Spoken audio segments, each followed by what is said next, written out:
তার জন্যে আপনাদের আর ঘুমিয়ে থাকলে চলবে না, জেগে উঠতে হবে। আপনার সমাজ, আপনার সমাজের মানুষেরা যদি আরও ঘুমিয়ে থাকেন তাহলে আরও পিছিয়ে পড়তে হবে। আর আপনাদের ভাবি ভবিষ্যতেদের কবরের মাটিখানা থাকবে কিনা তাও আপনারা ভাবতে পারছেন। যদি আপনার সমাজ জেগে উঠত তাহলে এই মুহূর্তে এই মাঠে ফাঁকা পড়ে থাকতো না। তাই যারা এখনও জাগেননি, বুঝতে পারছেন না, তারা জেগে উঠুন, ঘুমিয়ে পড়বেন না। আমার একটু আগে আমাদের ছাত্রনেতা ভাইটি যে কথা আপনাদের বলে গেলেন, আপনারা শুনলেন। শিক্ষা আনে চেতনা, চেতনা আনে বিপ্লব, বিপ্লব দেয় মুক্তি। যদি সর্বপ্রকার শোষণ বঞ্চনা থেকে মুক্তি পেতে চান তাহলে আপনাদের গর্জে উঠতে হবেই। স্বাধীনতার ৮০ বছর পার হয়ে গেছে, আপনারা যে তিমিরে সেই তিমিরে অন্ধকারে পড়ে আছেন। আপনারা ভেবেছিলেন প্রথমেই ১৯বিংশ শতাব্দীর দোরগোড়ায় যে কংগ্রেস নামক পার্টি যদি আমরা ক্ষমতায় আনি তাহলে আমাদের অবস্থা দূর হবে, আমরা ভালোভাবে থাকতে পারবো। কিন্তু কংগ্রেসকে আপনারা ৩০ বছর ভোট দিয়ে ক্ষমতায় রেখেছিলেন রাজ্যে এবং কেন্দ্রে, তারা সেই অবস্থার পরিবর্তন ঘটাতে পারেনি। তাই আপনারা তাদের পরিবর্তন করেছেন, এনেছেন বামপন্থ সরকারকে। ৩৪ বছর আপনারা ক্ষমতায় রেখেছিলেন।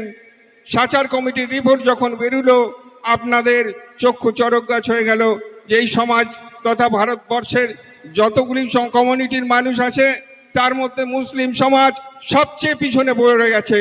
অথচ এই বামপন্থ সরকার তারা কথায় কথায় বলতো সংখ্যালঘু সমাজের উন্নয়নের জন্য আমরা অনেক করেছি। যাই হোক, সাচার কমিটির রিপোর্টকে সামনে রেখে দিদি মমতা বন্দ্যোপাধ্যায় তৃণমূল কংগ্রেসকে ক্ষমতায় এনেছেন। আপনারা দিদি বলেছিলেন আমরা বদলা চাই না, আমরা বদল করতে চাই। সাচার কমিটির রিপোর্ট আমরা বাস্তবায়িত করব, আপনারা আমাকে ভোট দিয়ে জিতিয়ে পাঠান, আমরা সব ব্যবস্থা করে দেব। দীর্ঘ ১৫ বছর আপনারা বারবার ভোটে জিতিয়েছেন তৃণমূল কংগ্রেসকে। সাচার কমিটির রিপোর্টের অনুযায়ী যে পিছিয়ে পড়েছেন আপনারা, তার কিছু উন্নয়ন করেছে কি না আপনাদের ভাববার বিষয়। ৫ বছর অন্তরে একটা করে ভোট হয় বিধানসভা, ৫ বছর অন্তরে পঞ্চায়েত, জেলা পরিষদ, লোকসভার ভোট হয়। আর এই ৫ বছরের মধ্যে আপনাদের বুঝে নিতে হয় আপনাদের ন্যায্য অধিকারগুলিকে তারা বাস্তবায়িত করেছে কি না। আর যদি না করে তাহলে আপনাদের হাতে সর্বোচ্চ ক্ষমতা ভারতীয় সংবিধান দিয়েছে। একজন মূর্খ ভোটার, একজন পঙ্গু ভোটার, একজন শিক্ষিত ভোটার, একজন দলিত আদিবাসী শ্রমজীবী মানুষের ভোটের মূল্য যা, একজন ইঞ্জিনিয়ার, একজন ডাক্তারের ভোটের মূল্য তাই। মূল্যমানে যদি ভোটের মান এক হয়, আপনারা যদি সরকার গঠন করবার সমস্ত ক্ষমতা আপনাদের হাতে থাকে, আপনারা বারংবার দল পরিবর্তন করেছেন, ক্ষমতার থেকে সরিয়েছেন, কিন্তু আপনাদের অবস্থার উন্নতি হয়নি কেন? এটাই আপনাদের বোঝার বিষয়। আমরা এই কথাই বলতে এসেছি।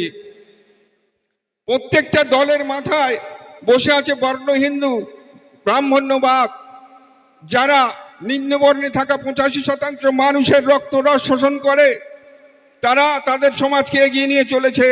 আর আমরা যারা নিম্নবর্ণে ৮৫% মানুষ, এসসি, এসটি, ওবিসি এবং মাইনরিটি সমাজের মানুষ যারা আছি, আমাদের যে সমাজ যে অন্ধকারে, যে বঞ্চিত অবস্থায় রয়েছে, সেই অবস্থায় রয়েছে।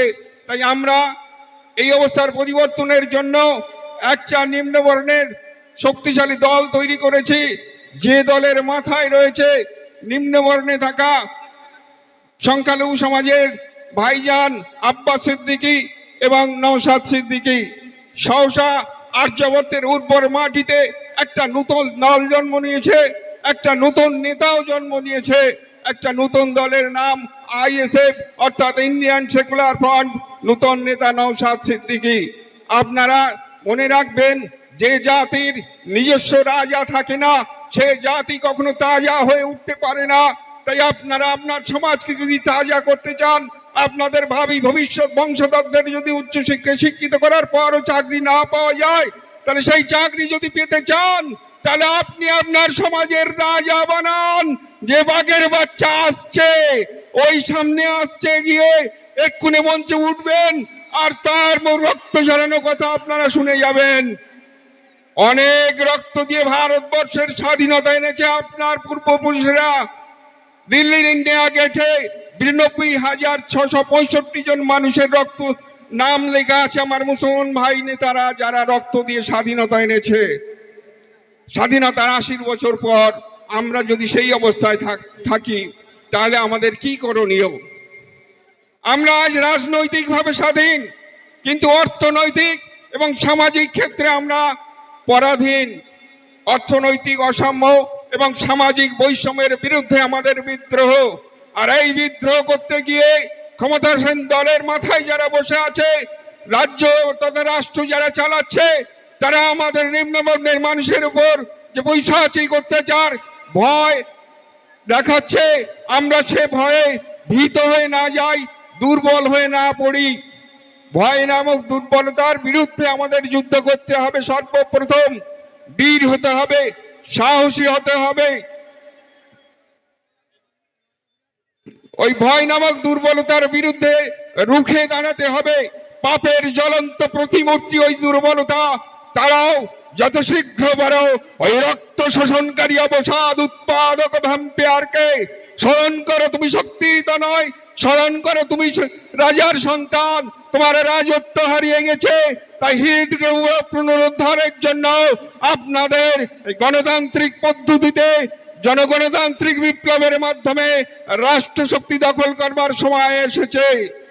ভারতবর্ষ আজ স্বাধীন, দেশের রাজা মানুষ দেশ শাসন করছে, তাই রক্তাক্ত বিপ্লবের প্রয়োজন নাই। এখানে ভোটাধিকার প্রয়োগের মাধ্যমে জনগণতান্ত্রিক বিপ্লব সংগঠিত করতে হবে এবং বিপ্লব হবেই।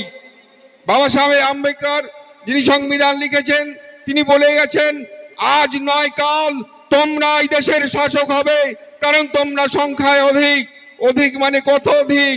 100 ভোটারের মধ্যে 85 জন ভোটার আমার নিম্নবর্ণে থাকা মানুষ, তার মধ্যে 35% কেবলমাত্র মুসলিম সমাজের মানুষ।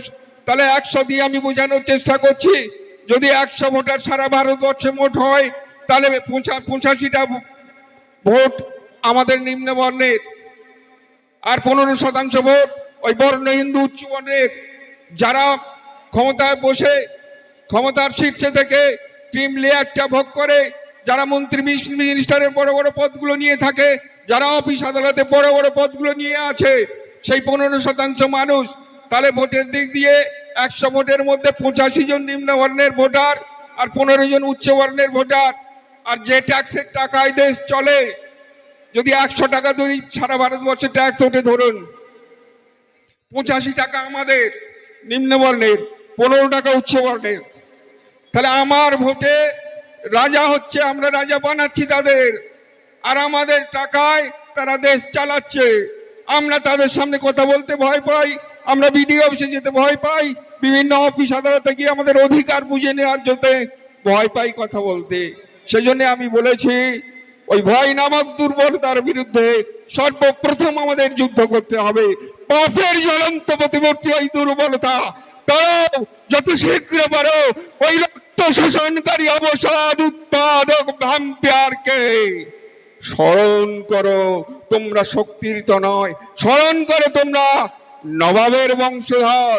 তোমাদের রাজত্ব যারা কেড়ে নিয়েছে, সেই রাজত্বে আমরা ভোটাধিকার প্রয়োগের মাধ্যমে কেড়ে নেব। এই 26-এর বিধানসভা নির্বাচনে আমরা বুঝিয়ে দেব যে আইএসএফ পার্টির শক্তি কতখানি। যেখানে যেখানে আইএসএফ পার্টির প্রার্থী থাকবে, যেখানে জোটের প্রার্থী থাকবে, আইএসএফ এর প্রার্থী থাকবে না, আপনারা সবাই সেখানে আইএসএফ পার্টির সমর্থক কর্মী মনে করে সবাই তাকে ভোট দিয়ে যেতে হবেন। আর ভাইজান বারবার যেটা জোর দিয়েছে, বুথ কমিটি গঠন এবং সদস্য সংগ্রহ, এই দুটো বিষয়ের উপর গুরুত্ব দেবেন।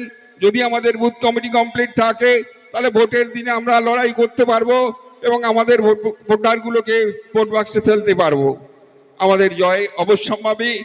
সমস্ত প্রকার বঞ্চনার হাত থেকে আমার নিম্নবর্ণের মানুষের উত্তরণের জন্য আমাদের এই প্রয়াস, আমাদের এই যাত্রা।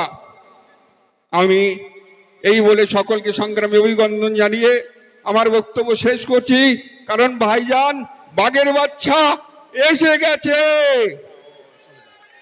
হ্যালো, ধন্যবাদ আমাদের মগরাহাট পূর্বের অবজারভার মাননীয় কংসারী মণ্ডল মহাশয়কে। এখন